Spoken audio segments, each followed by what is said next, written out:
should I 48M, tell my wife 4-4F that I received a tape of her in the mail. Throw away. This is an odd thing. Wife and I have been married 20 years. I'd never suspected her of cheating and our sex life has been outstanding. First of the year, I receive a package in the mail. It's a DVD addressed to me and a typed note that says, "Your eyes only." It's my wife having sex, separately, with 3 guys. She was younger, much younger. Based on body and appearance and hairstyle, it was around the time we were going out.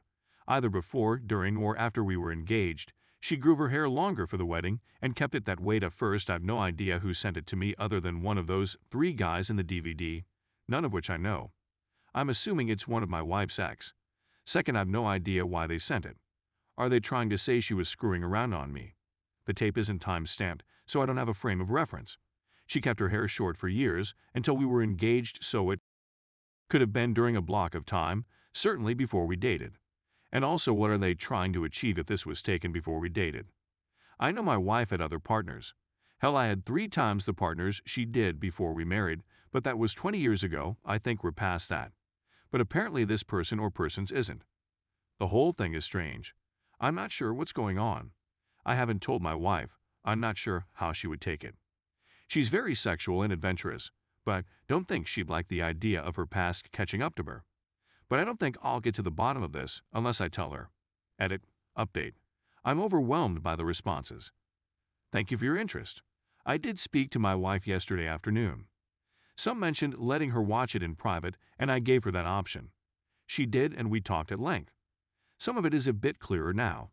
The 2 amateur-looking videos are 2 roommates, taken on the same night. That's why the camera doesn't move, and that's why the room is the same. I asked why the bed looks different, and she replied the sheets were a bit messy, so they changed them before they had another go. The other is a boyfriend she dated when her and I met, before we actually started dating. She knows this man is friends with one of the before-mentioned roommates, and thinks it's him who got the 3 videos together and sent them to us. Why she admits that last summer he tried connecting with her on Facebook. When she did, he tried to make it sexual again, so she stopped. She thinks he sent the DVD to cause an issue with us. For the first time, I now have doubts. Her answers are logical but seem a bit off to me. And honestly, I may be just upset that she did 2 guys in one night. I know it was 20 years ago, but that's still hard to take. Call me shallow if you want. Also, she didn't seem shaken by the DVD or the fact I had it, merely irritated that this person sent it. I had the idea she rather I didn't have it, but now that I did, oh well. It still leaves many questions unanswered, such as why the tapes are from 96-97 and the DVD was made in 2013, but I'm just getting it now. That may be minor, but it may be everything. Plus, how does this gentleman know where I live? Facebook doesn't give you that information. Being in contact with someone does, so now you see why I have doubts. Thanks to you all for your concern and feedback. I love my wife and cherish her, and her past is her past, but for some reason it's slapping us in the face right now. I will take some time between the 2 of us to figure out what is truly going on. Edit 22. I want to clarify something. I've been getting a lot of feedback, mostly negative, where everyone is irritated with me that I'm upset with my wife for being with 2 men in the same night. None of my business. It was 20 years ago. I should man up, that sort of thing. Look, I said it was hard to take. Most men understand their partner was with different people before them, but seeing their spouse with 2 men on the same night is hard to handle. I didn't say I was changing my view of her or leaving or any other angst you want to put on me. It's just a difficult thing for a married man to see and realize. I'll get past it, but it's not an easy thing. And for everyone who says it was 20 years ago, lighten up. I challenge you to sit back, grab a beer and watch 2 young men have intercourse with your wife on the same night and see how you feel about it. Frustrated at best. You won't love her less, but you'll not feel great afterwards, trust me. So thanks for everyone calling me in, but until you're in that position, I'll ignore you. Thank you very much. Final edit. This will be my final edit. Thank you all for your support, but all I will say is, it's time for me to make some decisions. I hacked into my wife's Facebook account. Childish and immature, I'll admit, but I did it nonetheless. And I found things disturbing enough that I need to think long and hard about what I do next. I'd give it for the benefit of the doubt through this entire thing. Now a shadow had been cast and I'm questioning her more than ever before. Heartbroken is putting it mildly. It's time for me to work on my life and myself. Thanks to everyone and their interest. Story 2. I, 24M, have to decide whether or not to abandon my mother because of my toxic sister, and it's so heartbreaking. TLDR, at bottom the story is basically that I have a sister with untreated borderline personality disorder who will not get treatment, who is easily the most toxic person I've ever met. I never knew much about her until I was in 9th grade, and she and her husband broke up, so she came to live with us for around a year before finding another boyfriend.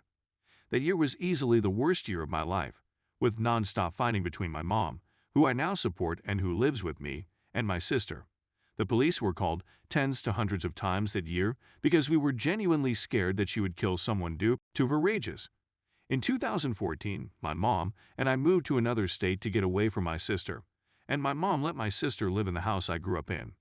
Fast forward 7 years, my sister's boyfriend committed suicide. To be fair, he also had a lot of mental health issues. She lives alone, and the house is now in such bad condition that the homeowners association is coming after me and demanding me to have the house demolished.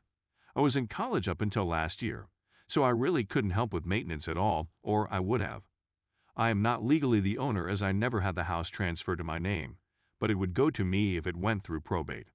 I grew up in extreme poverty, but went to a top 50 university with only about $8K in student debt, and now have a salary of around $90K, plus my mom's income about $10K/year helps as well. My sister receives something like $700/month in disability, so she can't pay anything towards this, or very little. The ideal solution to this for me would be for me to put another mobile home on the property.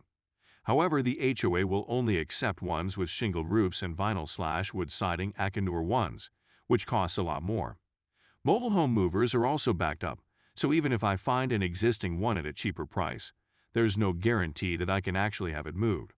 I'm happy to spend in the $10K–40K range on this as I already live very frugally and have saved up around $25K already despite just graduating last year. Plus I got promoted, so my salary is higher now than what it was last year. But it's looking like the project will end up costing upwards of $70–100K, and I'll end up having to get a mortgage if I don't want my sister living with us. This leaves me with a few options. 1. Somehow find a cheap mobile home that can be moved, or land with a trailer or something. Spend something like $25K–40K and have it paid off within a year or two. This is the ideal option for me. I could put more towards maintenance. I know my mom is safe and happy, but I don't know if it's possible. I really hope it is, but I've been trying to find one for the past 2 weeks, and it's just starting to seem unattainable at this point. Suck it up, get a chattel mortgage, and feel secure knowing my mom and sister have separate places to live, but be out $1,500+ per month for probably 15 years. This seems so unrealistic to me, but it is possible. I just would be so resentful for so long. The only thing that could save me at that point would be getting lucky with stocks or something and paying the house off. This is honestly probably the worst option, but I could survive just fine this way. I could still save about $600/700 per month, in fact, since I already live very frugally. 3. Just live with my mom and sister together until my sister finds government housing. I can find a cheap mobile home or something else, which would possibly be years. My sister is #1 on the waitlist for a public housing complex in her area, but has been on the waitlist since her fiancé died in 2019. There's no telling when she'll actually be able to move out. I have no idea how I would handle it this time around. I was 14 the first time and was very mentally unstable myself, but have done a lot of work on myself, so I may be able to handle it better. But I honestly think I would end up leaving anyway. 4. Leave and let my mom and sister fend for themselves. I italicize this, because I feel like that's probably what I need to do at this point. My mom won't let my sister go homeless. She will invite her to live with us, and I don't think I can deal with that again. The only thing I can do is leave, but I will feel awful for my mom. She went through such horrible things growing up, and I was finally able to give her a secure, peaceful life. She said that the past 7 years with me have been the best of her life, and a lot of her issues like panic attacks and insomnia have gone away completely. If I leave, I don't even know how much longer my mom would stay alive. I was suicidal by the end of my time living with my sister, which was only a year, and without me I don't know what my mom would do. She 100% relies on me and is 7 years old, can barely walk or do anything without my help, and might not survive very long without me. I have a lot of resentment for my mom and have already sacrificed a lot to take care of her. I'm gay and never told her about my sexuality and seriously limited my romantic/sexual experiences because of living with her. What happens if I seriously date someone? It would be too complicated with my situation. I'm agnostic/atheist and pretend to be Christian around her, and there are many other things I hide from her and sacrifice to avoid her feeling disappointed. My mom isn't abusive, I just don't want to show my true self around her because it makes things easier. If I left, I could finally be myself and have a normal life if I left, but again, I would just feel so terrible. I hope to give her a good experience at the end of her life, but it's also true that she made bad choices throughout her life and should probably deal with the consequences herself. It just, again, is so heartbreaking, and I don't know what to do at this point. Money is very important to me now, as, like I said, I grew up in extreme poverty, and I hope to be wealthy one day. Before this situation happened, I saved over $2,000 a month. I pay the rent, but my apartment is cheap. So I could very quickly and easily become wealthy, and I don't feel like I should sacrifice that possibility just to know that my mom is safe. I am happy to pay $1040K for this, but $7100K plus is in the life-ruining range of debt that will prevent me from ever becoming wealthy. It is such a shame, because if this happened 5 years from now, I could have easily paid for it all. But that isn't how it happened, so I don't know what to do. I talked to the president of the HOA, and he is willing to give me a little bit of extra time to figure this all out, but I feel so lost.